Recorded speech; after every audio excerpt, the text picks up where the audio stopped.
हम उसको कन्वर्जेंस में डालें, जैसे इन्होंने 5-5, 7-7, 18-18 लाख के सीडी पंचायत के अभी काम जो हुए उन्होंने कन्वर्जेंस में डाल के लाए, कुछ लोग ऊपर से लाए, कुछ यहाँ से डीसी ऑफिस डले। तो हमें कौन सी परेशानी, हम भी तो कन्वर्जेंस में डाल सकते हैं। अभी वो प्लान अगर नहीं सबका गया तो मेरा तो नहीं गया, मुझे लगता है सबका नहीं गया होगा। हमें 1530 का इससे पहले की कोई बात वो गाइडलाइन आए या ना आए, हमें कन्वर्जेंस में डालना ही होगा। असल में नहीं, असल में ये हुआ कि जो आपका जो ये आया ना बैक विलेज का जो 10-10 लाख रुपया आया, तो वैली वालों ने 4-5 डिस्ट्रिक्ट्स ने क्या किया कि उन्होंने उसको कन्वर्जेंस में प्लान बनाया, लेकिन उनको अब एक्सप्लेनेशन नहीं दी एडमिनिस्ट्रेटिव डिपार्टमेंट ने, क्योंकि पैसा रिलीज करते हुए फाइनेंस की एक गाइडलाइन आई थी। उस फाइनेंस की गाइडलाइन में, फाइनेंस डिपार्टमेंट की गाइडलाइन में लिखा हुआ था कि ये जो भी काम टेकअप होंगे ये थ्रू टेंडर मोड होंगे। अब वैली वालों ने जब उसमें कन्वर्जेंस किया तो टेंडरिंग वाला स्कोप उसमें खत्म हो गया।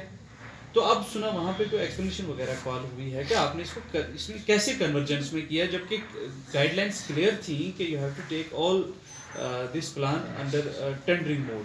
तो अब वो फिलहाल अब मेरे ख्याल से उसमें भी वो टेंडरिंग ही करनी पड़ेगी, उनको भी टेंडरिंग करनी पड़ेगी। तो बहरहाल वो चलो जो आप कह रहे हैं ना सप्लीमेंट्री प्लान, और दूसरा हो गया हमारा catch the rain water plan. ये हमें इसमें जो आप दे रहे हैं, चाहे आप और देखते हैं फिलहाल लिमिट्स लेते हैं कितनी लेंगे। मैं कल सर से बात 4 लाख का बताया इन्होंने। हाँ वही आप 3 से 5 के बीच में रखिए, 3 लाख तक रखिए, 3.5 लाख तक रखिए एटलीस्ट। ये तो हम अप्रूव करवा ही देंगे, क्योंकि अब ये प्लान ऊपर से मिनिस्ट्री से आया है कि ये शायद इन कोलैबोरेशन में जल शक्ति है, तो उसके साथ ये आया है, तो ये तो हमें करना है। अब दूसरा हमारा आ गया टाइमली पेमेंट का इशू। टाइमली पेमेंट हमारी डिले हो रही है, टाइमली पेमेंट हमारी टाइम पे नहीं हो रही है, हम इसमें बढ़ नहीं पा रहे हैं आगे। ये सब लोग मजदूर परेशान हैं, सरपंच परेशान? नहीं, 1-2 इश्यूज हैं इसमें। एक वो इशू है, मेरे पास कुछ कंप्लेंट्स आ रही हैं कि एफटीओ साइन हो गए हैं, पेमेंट आई नहीं है। लेकिन पहले हमारा पे ही था वो भी, बट ये हमारा एक स्टेट का अकाउंट था, वहाँ से पैसे आते थे। लेकिन अब ये जो है वो नेशनल अकाउंट हो गया है। अब ये सेंटर से जो है वो हमारा अकाउंट सेंटर में शिफ्ट हो गया नरेगा का। जो भी आप एफटीओ साइन करते हैं, एफटीओ आप साइन यहाँ करते हैं, लेकिन पैसे जो है वो दिल्ली से आते हैं, वो दिल्ली से आते कम होते हैं, कुछ ज़्यादा वो आ जाएगा पैसा। एफटीओ जो साइन हो गया उसकी गारंटी है वो पैसा आएगा, वो कहीं नहीं जाने वाला, ठीक है, वो आना है। लेकिन मसला है टाइमली पेमेंट का। देखिए हमें 15 दिन के अंदर अंदर पेमेंट करनी होती है एक लेबरर को, एक जॉब कार्ड होल्डर, वो हम नहीं कर पा रहे, उसमें हम आगे नहीं बढ़ पा रहे। हम 32% पे थे, उल्टा हम बाकी जो डिस्ट्रिक्ट्स हैं उन्होंने काफ़ी इसमें अचीवमेंट कर ली है। कोई 50% पे है, कोई 70% पे है, कोई 75% पे है। तो मैं चाहता हूँ कि हमारा भी ये जो है ना 1-2 हफ्ते के अंदर अंदर ये 50% से ऊपर चला जाए। लेकिन उसमें आपका कोऑपरेशन बहुत ज़्यादा ज़रूरी है, क्योंकि फाइनल जो एफटीओ T8 पे साइन होता है वो आपकी डीएससी से होता है। थोड़ा मैं आपको एक मशवरा ज़रूर दूंगा, जब भी एफटीओ साइन करते हैं आप साथ में रह के कराया कीजिए, कोशिश किया कीजिए। अगर आप 10 कामों की पेमेंट कर रहे हैं, एटलीस्ट आप 8-9 काम पता है मेरी पंचायत का कौन है, बैठे हमें वो हल नहीं हो रहा था, ठीक है। वही बात है, पंचायत में आपको पता होता है कि कौन बंदा रहने वाला है, कौन बंदा देखोगे हमारे इस पे। आप बैंक से करना ये देखा मशीनरी का ये होता है कि आपको एक एप्लीकेशन देनी पड़ेगी पेमेंट वाला, ठीक है। अव्वल तो इस वक्त हमारी पोजीशन अच्छी है, बहुत बेहतर है ना, खराब नहीं है। हमारे कोई 1700 कामों का जो है वो अभी तक टीएस लगा है। इसमें हमारे 1350 काम, ये कल की रिपोर्ट है, कल की डिमांड्स लगी होंगी, डिमांड्स हमारी लग चुकी हैं, कुछ की डिमांड्स अब खत्म भी होने वाली हैं। काम तो ऑलमोस्ट जो जिन कामों की डिमांड लगी है वो काम लगभग हो चुके हैं, ठीक है। अब आपने यही इंश्योर करना है CIP प्रॉपर्ली इंस्टॉल हुआ हो। मैं 1-2 दिन पहले काम पे गया, नया काम है, वो CIP लगा है, उसके वाटा बना दिया वो। तो ये थोड़ा देखें जो CIP लग रहा है वो मजबूत है नहीं है, और उसको थोड़ा कंक्रीट करके देती है CIP के लिए, उसको प्रॉपर्ली फिक्स करना है। अगर CIP है जी फलाने सरपंच साहब ने काम कराया, देखो जी ये भी दिख रहा है, इधर भी CIP है, उधर भी दिख रहा है, उधर भी ये मतलब कश्मीरी में कहते हैं शुभ, ये एक तरह की शुभ है, एक तरह की इज्जत है, ठीक है। काम पे CIP होने का मतलब है काम ब्लॉक ने करवाया है, काम ब्लॉक ने करवाया मतलब काम पंचायत की जेर निगरानी पंचायत ने करवाया है। तो वो बोलेगा, सीआईबी रहेगा तो काम बोलेगा। मैं आपकी पंचायत में आया, मैंने देखे नो डाउट वो जो दीवारों में वो चुनिंदा सीआईबीज हैं वो कहीं नहीं जाने वाले। देखे वो सीआईबी ऊपर लगे हुए, वो बोलेंगे, वो कहीं नहीं जाएंगे। ज़्यादा से ज़्यादा कोई उसको डिफेस करने की कोशिश करे, वो रंग रोगन करे ऊपर से, बाकी वो सीआईबी वहीं रहेगा। तो सीआईबी जो है वो उस पर थ्रस्ट करें आप, क्योंकि पिछले कामों में मैंने बहुत से एसओएस काम डिले किए अप्रूव करने में। उसकी वजह ये रही कि मुझे शिकायतें आती थी काम पे बोर्ड ही नहीं लगा है। फिर मैंने फ़ोटोज़ मंगवाए कि फ़ोटो लाओ जी, ठीक है। फिर और एसीडी साहब ने भी, इवन एक्जन साहब ने भी मुझे कॉल की कि भाई आप जो है वो जो हमारे पास एस्टिमेट भेजते हो अप्रूवल के लिए या टीएस के लिए, फ़ोटो साथ भेजो ताकि हम भी इंश्योर करें कि हाँ जी हो लगा है। अच्छा, तीसरी है, तब ये थी 29%, आज भी कोई बहुत ज़्यादा नहीं है, 62% पे पहुँची है। आधार सीडिंग हमारी कम, अपनी अपनी पंचायतों में आधार सीडिंग 100% कराइए, क्योंकि इस साल जो अगला फाइनेंशियल ईयर हमारा लग रहा है, शायद सरकार इसको आधार बेस्ड कर देगी। 100% पेमेंट आधार बेस्ड पेमेंट हुआ करेगी।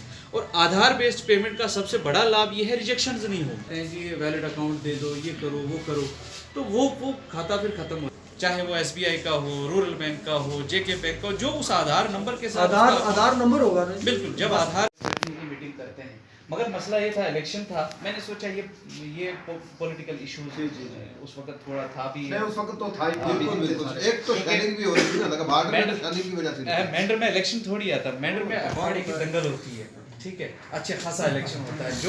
जो इलेक्शन यहाँ होता है मुझे नहीं लगता है डिस्ट्रिक्ट में कहीं भी नहीं है, स्टेट में मुश्किल नहीं होता, ठीक है। अच्छा, उसके बाद हम आते हैं सर के शिकायतें आती रही बीच में कि जी ये प्लान बना, वो प्लान बना, जी हमसे पूछा नहीं गया, ठीक है। कल भी हमने डिस्कस किया था थोड़ा।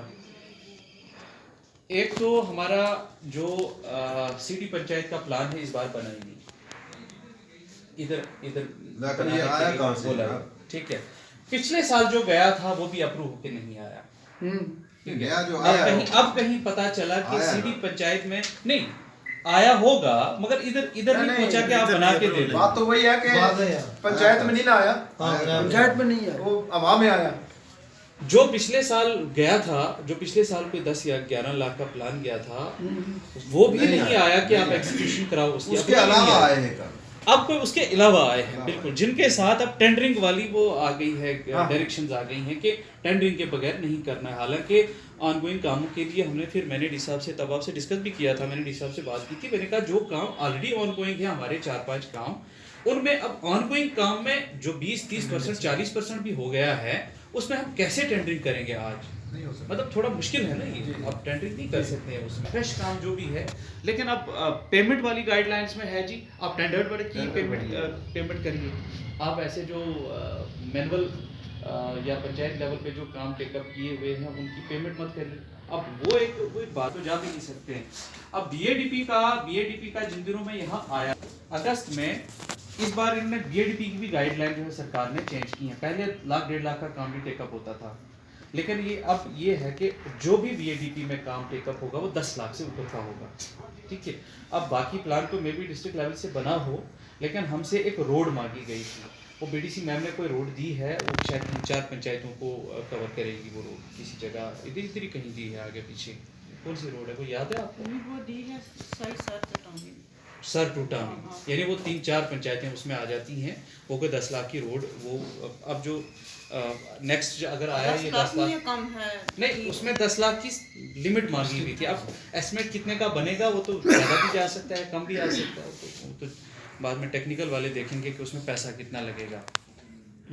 अच्छा, दूसरा है बैक टू विलेज का। बैक टू विलेज की शायद ये जो 9,80,000 का प्लान हमने भेजा है, इसकी एक इंस्टॉलमेंट आ रही है, रिलीज आ रही है 2,44,000 की, 2.44 की आ रही है।